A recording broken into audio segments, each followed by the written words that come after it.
गव्हाच्या पिठापासून बनवलेली टम्म फुगणारी पुरी अजिबात तेलकट होत नाही आणि पुरीच्या वरचा भाग हा अगदी हलकासा क्रिस्पी होतो. त्यामुळे अशी पुरी कुठल्याही ग्रेव्हीसोबत, सुक्या भाजीसोबत आणि खिरीसोबत अप्रतिम लागते. तर इथे मी काहीही वेगळं न करता आपण जसं नेहमी पीठ मळतो तसंच मळून घ्या. फक्त त्यामध्ये रवा घाला आणि पीठ छान घट्ट मळून घ्या.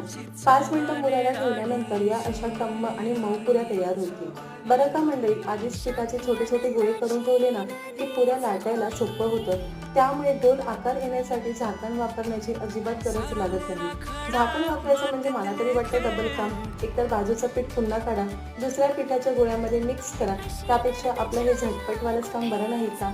आवडल्यास फॉलो, शेअर आणि लाईक करा. Thank you for watching. बाय.